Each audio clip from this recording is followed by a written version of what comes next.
Lo vuelve a leer, dice, antes, cuando no conocían a Dios, ustedes eran esclavos de lo que en realidad no son dioses. Pero ahora que conocen a Dios, o más bien que Dios los conoce a ustedes, ¿cómo es que quieren regresar a esos principios ineficaces y sin valor? ¿Quieren volver a ser esclavos de ellos? Ustedes siguen guardando los días, los meses, las estaciones y los años.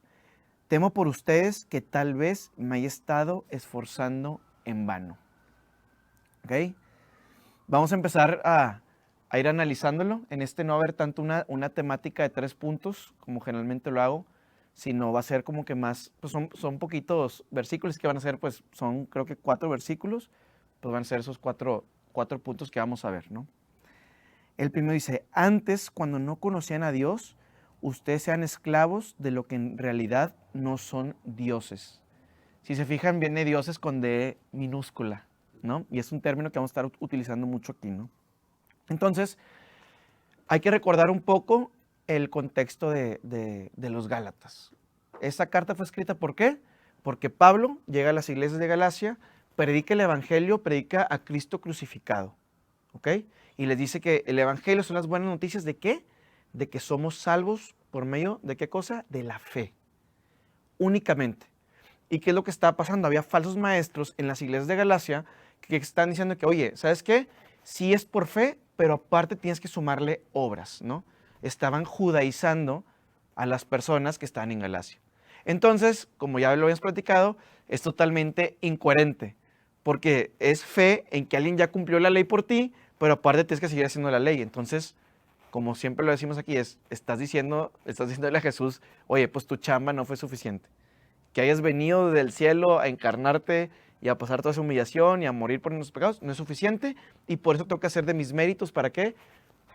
Para poder ser acepto ante Dios, ¿no?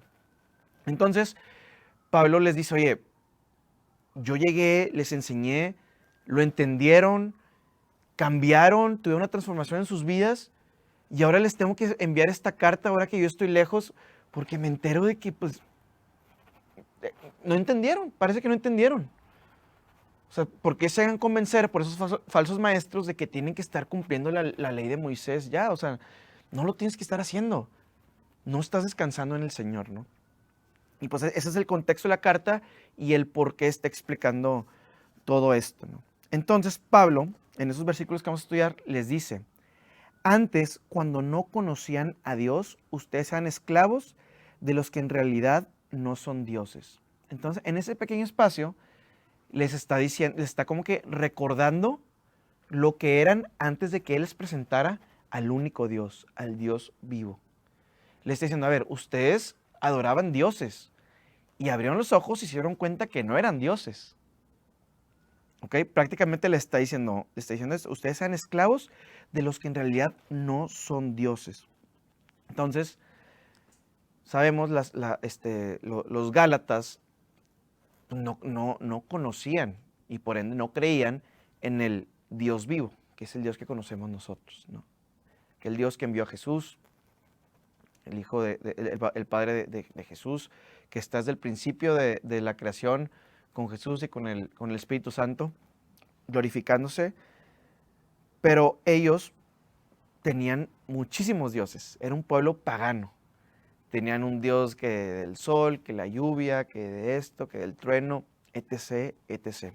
Entonces ellos estaban sometidos no solamente a un dios con D minúscula, sino a muchísimos dioses. ¿Ok? Si se fijan, en el segundo versículo dice, o sea, en el versículo 9 dice, pero ahora que conocen a Dios, o más bien que Dios los conoce a ustedes, ¿cómo es que quieren regresar a esos principios ineficaces y sin valor? ¿Quieren volver a ser esclavos de ellos? La palabra principios, en el griego antiguo, él lo pone como stoichea tu cosmou, o tu cosmou, no sé cómo se diga. Stoichea tu cosmou. Y es el mismo término que utiliza creo que es en el capítulo 3, refiriéndose a esos principios. Entonces, esta palabra a qué hace referencia a los elementos del mundo natural, ¿no? ¿Cuáles son los elementos del mundo natural? Pues el fuego, el agua, el aire y la tierra. ¿Okay? Hace como que, su significado engloba esos elementos. Pero también tiene otro significado esa palabra, que es el accionar de las fuerzas espirituales o de los dioses mediante esos elementos. ¿Me estoy explicando? Entonces, ¿por qué hablo de esto? Lo que hacían los pueblos paganos es que hacían ciertos sacrificios, ¿para qué? Para adorar o para apaciguar a dioses. ¿Okay? Entonces los sacrificios, no sé, si ellos querían tener el favor de Dios para un tema, no sé, de agricultura, entonces hacían sacrificios relacionados con la agricultura, ¿no? Si querían tener un beneficio, no sé, por ejemplo, con la belleza o con un tema de atracción física o así, hacían sacrificios relacionados con un elemento que tenga que ver con eso, ¿no? Entonces, ¿qué es lo que hacían? Tenían una percepción de los dioses como, oye, son muy grandes, pues ellos venían, imagínate, venían un trueno, decían, pues es fuertísimo, ¿no? Este dios es fuertísimo. Entonces, ¿qué hacían? Hacían esos sacrificios para adorarlos, pero también para apaciguarlos. O sea, buscaban su favor y también prevenían un futuro enojo. Y está bien loco que Pablo usa estas palabras hacia los Gálatas. O sea, son cosas que Pablo nunca practicó en su vida, pero pues obviamente el Espíritu Santo mediante Pablo quería como que hacerles un énfasis en ese modus operandi que tenían con sus dioses al adorarlos. No sé si se acuerdan, pero hace creo que fueron 2 o 3 jueves, habíamos platicado de la percepción que tienen las personas, o sea, o cualquier otra religión respecto a los dioses, y muy diferente a la que tenemos nosotros con el Evangelio, ¿no?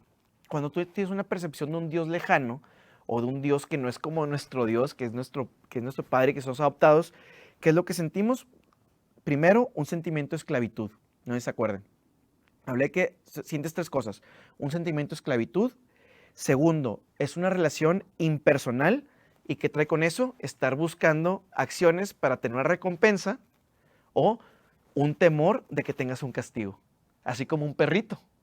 Literalmente, ¿qué hace el perrito? Llega y te juega y más. ¿Para qué? Para que le des una galleta. Pero cuando el perro hace algo malo, ¿qué hace? Se esconde, ¿no? Eso es algo que muchas veces tenemos la percepción de nuestro propio Dios de esta manera, pero es la percepción de los dioses paganos, así es eso, ¿no? Y por último, hay una ansiedad sobre la aceptación de Dios. Siempre viven con una incertidumbre de, oye, ¿le agrado o no le agrado? Porque si en verdad tú dijeras, oye, le estoy agradando, pues ya no le harías sacrificios, ¿no? O no harías sacrificios para calmar su ira, sino porque tienes una convicción de que eres acepto. Pero cuando no conoces eso, entonces vives con una ansiedad constante de, oye, pues Dios me quiere o Dios no me quiere. ¿Está enojado conmigo o está feliz? Hay una incertidumbre total. ¿Me estoy entendiendo hasta aquí? ¿Todo bien? Y si nos fijamos, Pablo en 1 Corintios 8:4 y el 10:19 hace referencia de forma literal en que no existen otros dioses. ¿Okay? Es en otra carta a la iglesia de Corinto. Y les dice, hay un solo Dios, el Dios verdadero.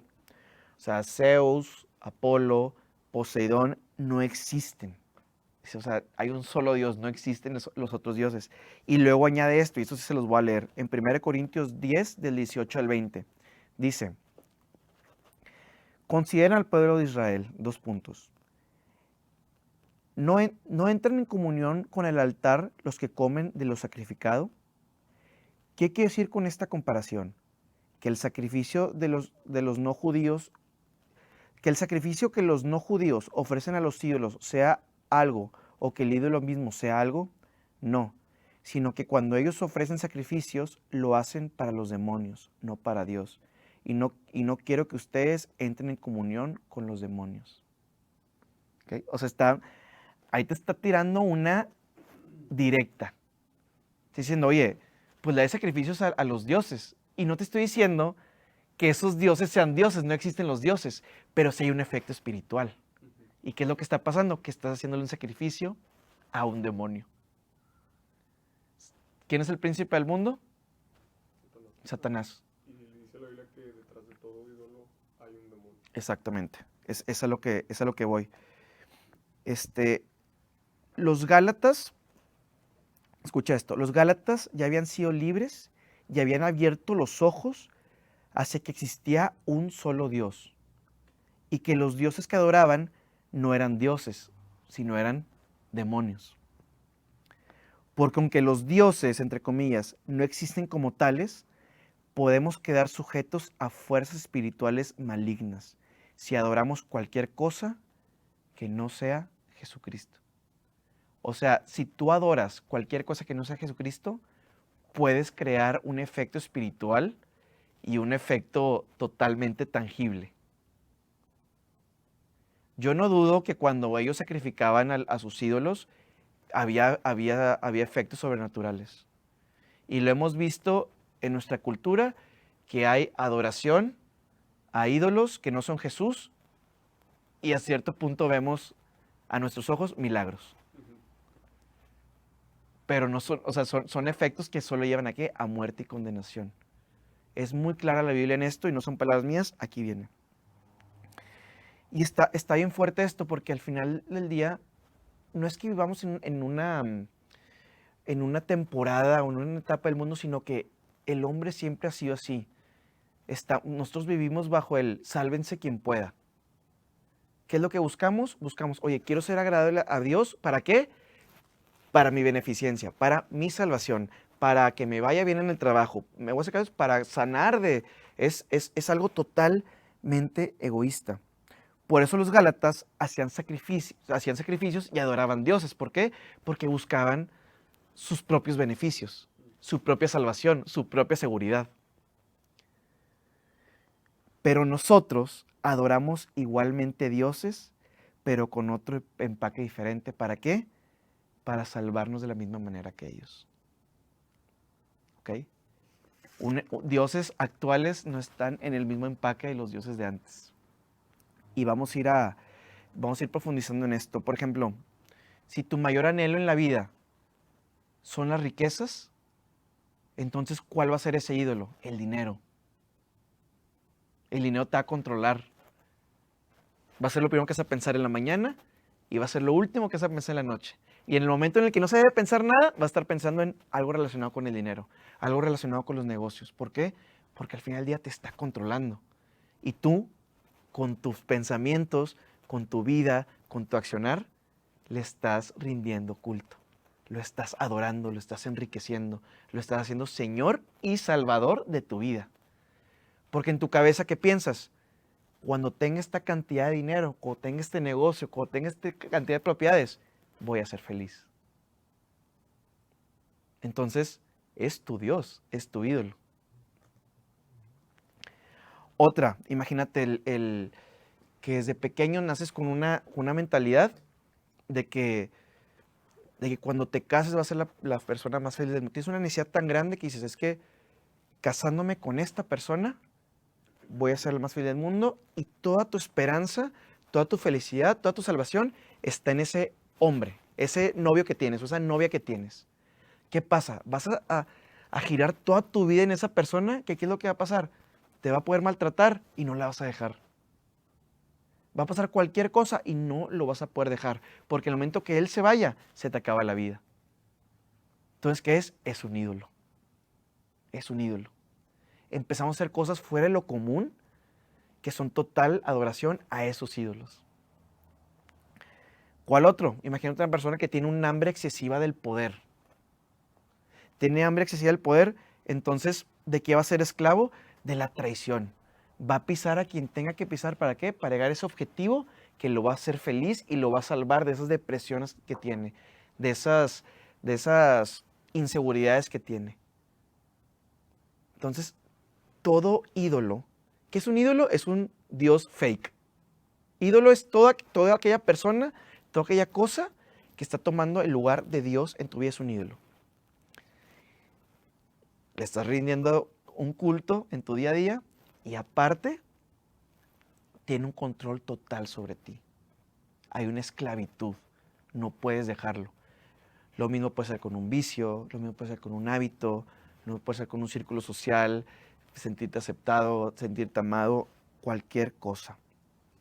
Escucha esto, es cualquier cosa o persona que antepongamos como un requisito para ser felices o dignos, se convertirá en un esclavizador que nos tratará con crueldad y nos explotará. ¿Por qué lo digo de una forma tan fuerte? Porque no hay nada que no sea efímero además de Dios. Los ídolos están propensos o a morirse, o a extinguirse, o a desaparecer. ¿Y qué es lo que pasa? ¿Qué es un ídolo? Un ídolo, como ya lo habíamos platicado en la serie de ídolos, es aquella cosa o persona sobre la cual estás edificando toda tu vida. Entonces, ¿qué pasa si le hago hacia tu ídolo? ¿Qué pasa? te cae la Se derrumba todo. Se derrumba todo. ¿Por qué? Porque el cimiento de esa edificación tiene que ser algo que nunca se vaya a caer.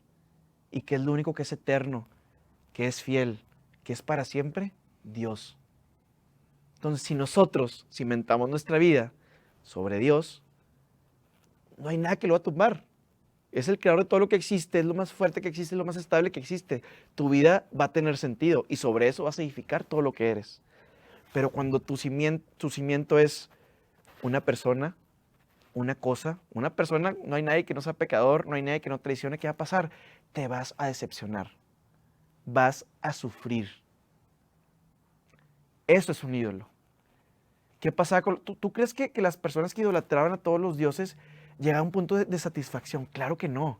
Era otro sacrificio, y otro sacrificio, y otro sacrificio, otro pavor, más miedo, esto, lo otro. No están tranquilos.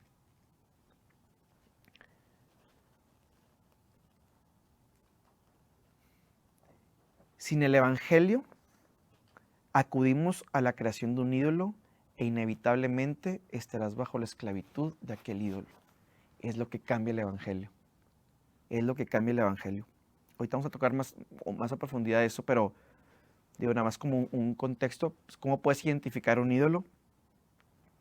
Si ese ídolo se ve amenazado, ídolo, pareja, negocio, patrimonio, carrera, si ese ídolo se ve amenazado, o sea, de morir, o de ser lastimado, o de desaparecer totalmente, ¿qué es lo que pasa?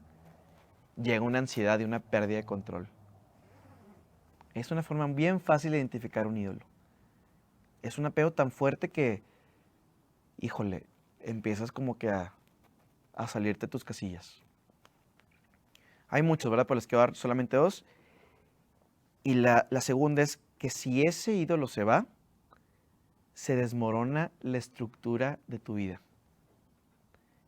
Es un ¿y ahora qué hago? Haz de cuenta que todo el organigrama que tenías, todo lo que has planeado, de repente el principio se pierde y todo lo demás se cae y ya no hay pies ni cabeza. Eso es respecto a los ídolos. Y ahorita van a decir, oye Adrián, ¿por qué nos hablaste de eso? Como que no tiene mucho sentido con lo que estamos platicando. Es como un contexto un poco cultural para poder ver lo que en verdad el Espíritu Santo a través de Pablo quería transmitirnos en esta carta. Vean lo que dice el versículo 9. Dice, me encanta esta parte, porque la primera vez que la leí decía que, ¿a qué se refiere? Qué extraño. Dice, pero ahora que conocen a Dios, o más bien que Dios los conoce a ustedes, ¿cómo es que quieren regresar a esos principios ineficaces y sin valor? ¿Quieren volver a ser esclavo de ellos? Pero ahora que conocen a Dios, o más bien que Dios los conoce a ustedes. ¿Alguien le hace sentido de primeras? Sí. Cuando usa la palabra o más bien, ¿a qué creen que puede hacer referencia a eso? Eso es como, mejor dicho, o como te refieres tú. No, lo que dice. Dice, pero ahora que conocen a Dios, o más bien que Dios los conoce a ustedes. Se está refiriendo a que, Es como una sustitución. sí, sí está refiriéndose a que ahora Dios sea, los conoce y ya tienen relación con Él por medio de Cristo. Sí. Dice, pero ahora que conocen a Dios. Obviamente Pablo, si no hubiera querido poner eso, no lo ponía, pero lo pone adrede. Pero ahora que conocen a Dios, o más bien que Dios los conoce a ustedes, es una sustitución y está haciendo o sea, una importancia mayor a la segunda parte de la oración. Pero ahora que conocen a Dios, o más bien que Dios los conoce a ustedes. Y aquí viene la primera bomba. Lo que verdaderamente hace una persona cristiana no es cuánto tú conozcas a Dios, sino que Dios te conozca a ti. Está chido esto. Conocer en la Biblia quiere decir más que una conciencia intelectual. Habla de una relación, habla de una intimidad, de una profundidad. Así que si lo podemos traducir en otras palabras lo que dijo Pablo, podríamos decir lo siguiente: no es tanto tu estima y amor por Dios, sino más bien su estima y amor por ti lo que realmente te hace un cristiano. Voy a seguir profundizándolo. No sé si ustedes lean su Biblia, espero que sí. Bueno, si les ha pasado que entre más leen la palabra, más conocen de Dios, ¿correcto? Más conocen de Jesús. ¿Y eso qué trae como consecuencia? Un enamoramiento, amor. Porque más sabes lo que Él representa, más estás viendo tu carencia y más estás viendo su fidelidad. Y entre más conoces y más la Biblia dices, wow, te enamoras más y más. Y si nos vamos a 1 Corintios 8:3, dice textualmente, cualquier persona que ama a Dios es conocida por Él. Sabemos que Él ha puesto su amor en nosotros por Jesús, ¿no? Pero eso está increíble. Tu conocimiento de Dios puede ir creciendo o mucho o poquito por diferentes variables, por diferentes circunstancias. Puedes tener, yo creo que nadie va a conocer, alguien que ama a Dios, no va a conocer hoy igual a Dios que un minuto antes de que se muera. Está en constante crecimiento. Hay gente que puede tener un crecimiento más acelerado, más rápido, menos o estancado o lo que quieras, pero eso es según las circunstancias. Pero aquí hay algo muy fuerte. Eso es nuestro conocimiento y amor hacia Él. Pero el amor de Él hacia nosotros es algo absolutamente fijo y sólido. Es un entero total. ¿Me estoy explicando? A diferencia que el de nosotros. O sea, es mucho más grande y mucho más fuerte.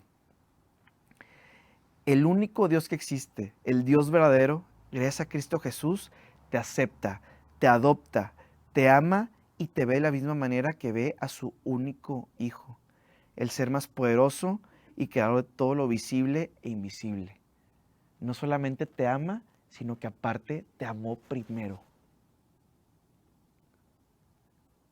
Es lo que le está diciendo Pablo en esa pequeña frase, le está diciendo eso. Le está diciendo tal cual eso. Le dice, pero ahora que conocen a Dios, o más bien, que Dios los conoce a ustedes. O sea, ve el nivel de fuerza y profundidad. El creador de todo lo que ves, de todo lo que existía. Antes no había absolutamente, bueno, no sé cómo era, pero no había nada. Y Él creó todo. Él creó absolutamente todo. Es el ser más fuerte, el ser creador. No hay nada por encima de Él. Él, en ese sentido bíblico, te conoce a ti. Intima contigo. Habita en ti. Está medio difícil como que comprender, pero es la palabra de Dios. Y eso es lo que les está diciendo Pablo. Entonces, bajo esa premisa y concepto, Pablo obviamente les pregunta, les dice, ¿cómo? O sea, a ver, raza, acuérdense de esto, ¿quién es Dios? Y ahora les pregunta, en el mismo versículo 9, dice, ¿cómo es que quieren regresar a esos principios, la palabra que les dije, el antiguo griego, ineficaces y sin valor? ¿Quieren volver a ser esclavos de ellos? ¿De que de verdad? Y aquí está algo bien chido. Antes de eso, pues ellos vivían bajo el conocimiento de esos dioses falsos, ¿no? De esos dioses que no existen. Y llega Dios y hace cuenta que cambia totalmente la moneda. Hace totalmente lo opuesto. Veamos por un lado un sentimiento de esclavitud, ¿no? Pero por el otro lado vemos una vida no de cautiverio, sino de libertad. Es lo que te dice el Evangelio. No eres esclavo, eres libre. Ahí ya es lo contrario. Luego, una relación impersonal,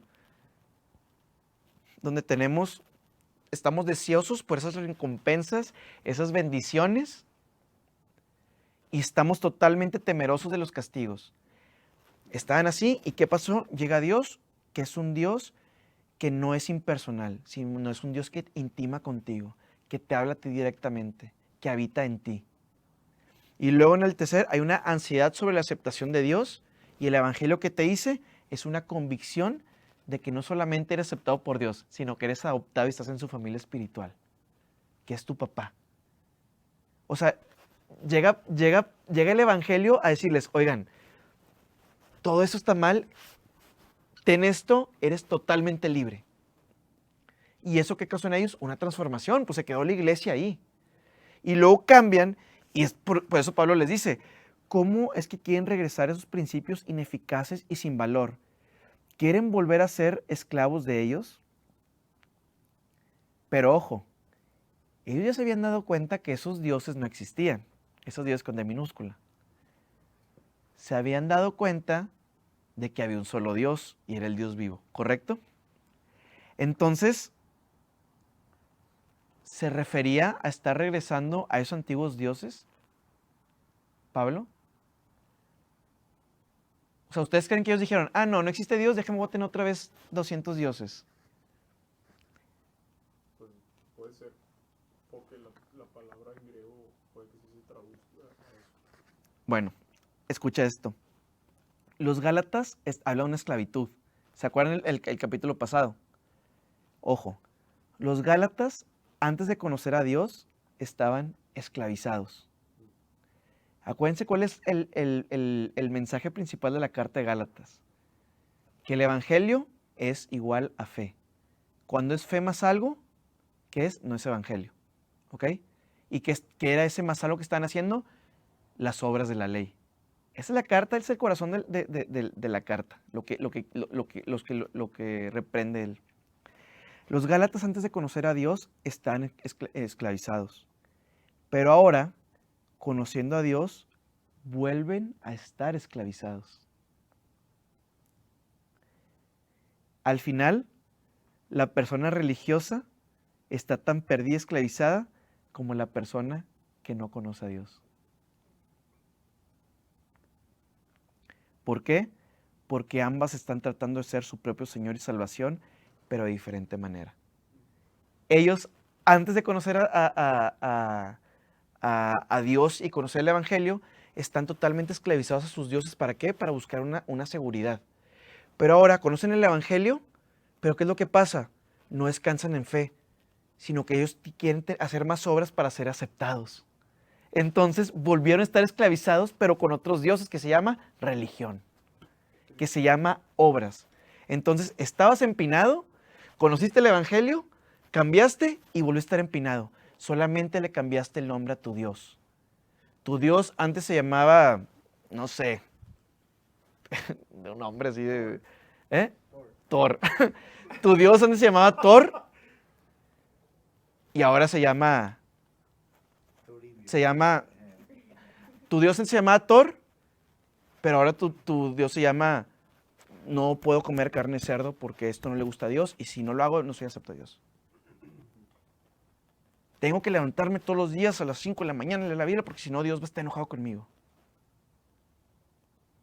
Tengo que ayunar porque si no ayuno, Dios no me quiere y no me va a escuchar. Ahora, ¿a qué les recuerda que tanto pongamos la palabra irreligioso, aquel que está fuera de Dios, y el religioso, aquel que está muy en Dios por de forma idolatra, ¿a qué les recuerda la irreligión y la religión? Yo ya. Ya saben,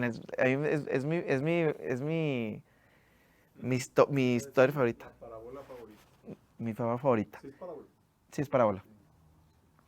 El hijo pródigo. Todos, achis. ¿Por?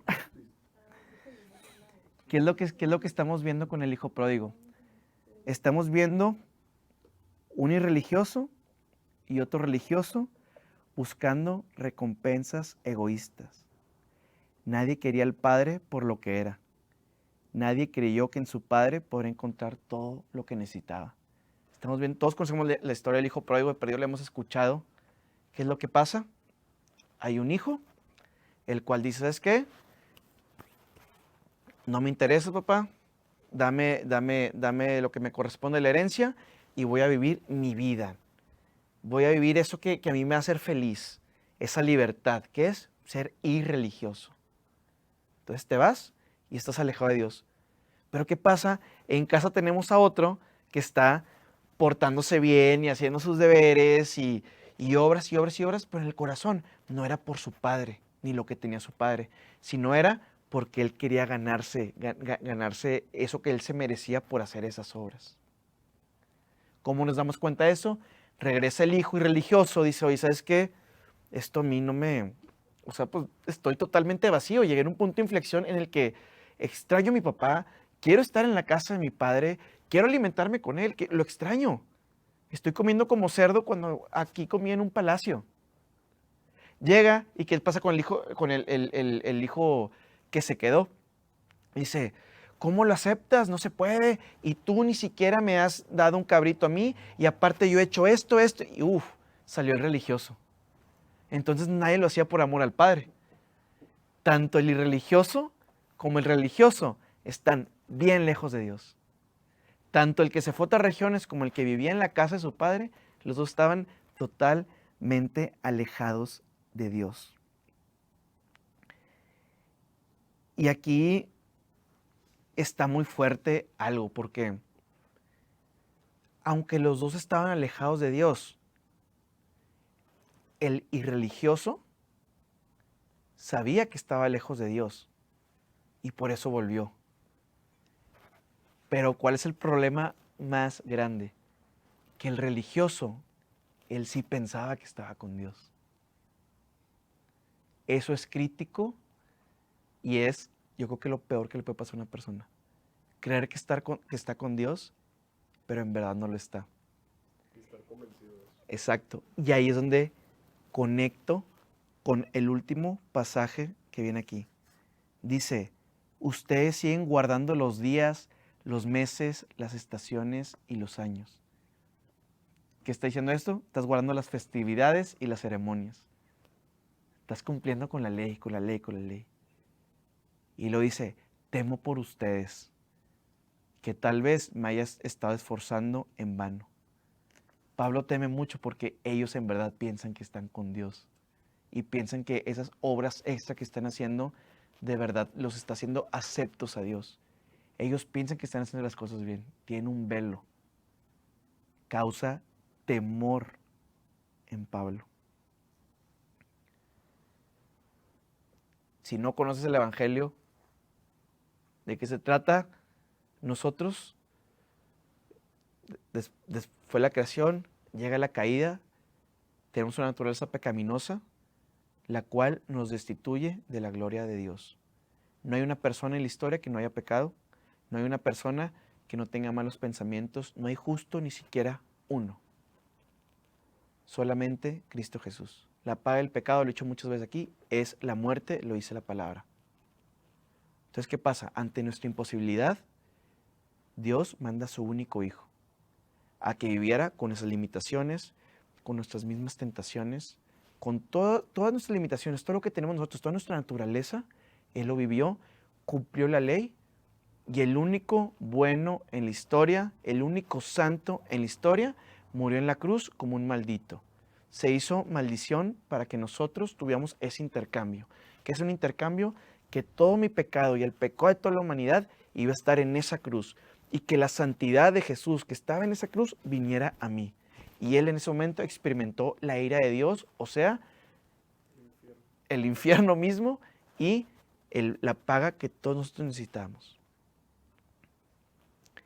Ahora les pregunto a ustedes, así como le preguntó Pablo a los de Gálatas, ¿cómo es que quieren regresar a esos principios ineficientes y sin valor? Quieren volver a ser esclavos de ellos. Esto es en un tema literal, en el tema de Gálatas lo va a tentar, pero también habla de un tema personal de nosotros. Nos decimos creer el Evangelio, nos decimos, oye, ¿por qué murió Jesús en la cruz? Ah, por mis pecados. Ok, entonces ¿por qué sigues haciendo obras para ser acepto por Él? ¿O por qué en tus tropiezos, por qué piensas que estás destituido? Se los juro, no son tan grandes y no son más valiosos que Jesús, por más que te esfuerces. Y Él la chamba ya la hizo. Tu acta de cargos, Él la clavó en la cruz, dice en la palabra. No hay condenación para ti. Los pecados que hiciste y los pecados que muy posiblemente vas a hacer saliendo de aquí, ya están pagados. Ya están saldados. Cuando entiendes eso, y lo hemos platicado aquí, hay una transformación. Y tus frutos son frutos del Espíritu Santo que habita en ti. Pero mientras no entiendas lo pecador que eres y mientras no entiendas la paga que alguien te dio por pura gracia y no por obras, vas a empezar a actuar diferente.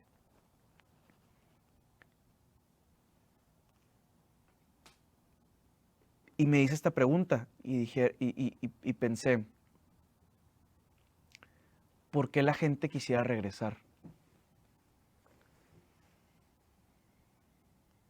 ¿Por qué la gente quisiera regresar?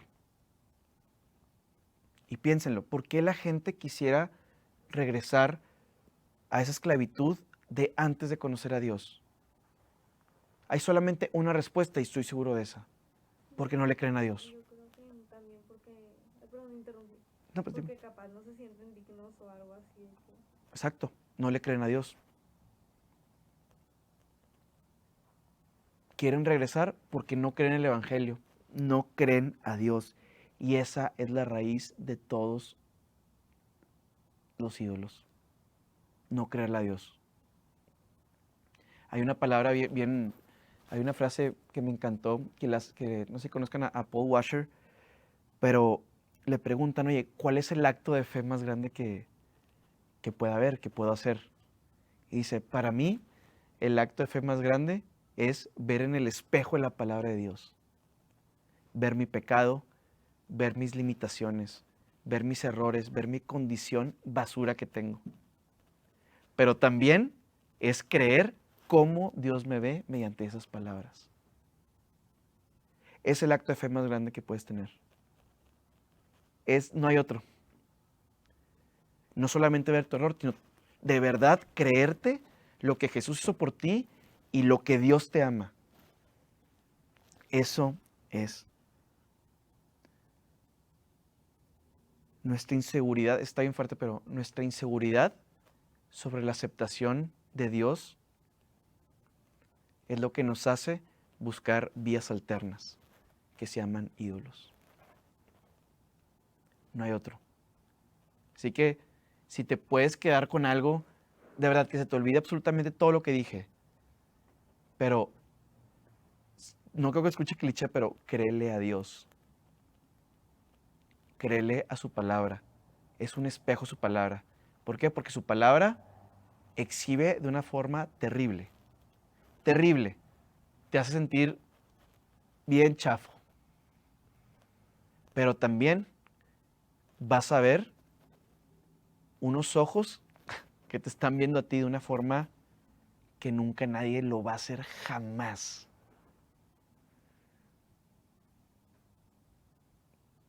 Vas a ver a alguien que vio esperanza en ti, que pensó en ti, desde que estás en el vientre de tu madre.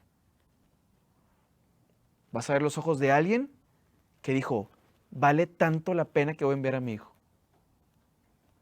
No solamente tenemos que creer que somos pecadores y ya, sino también creer que Él ya hizo todo y que nos ve como si fuéramos Cristo Jesús, el Padre. Amén.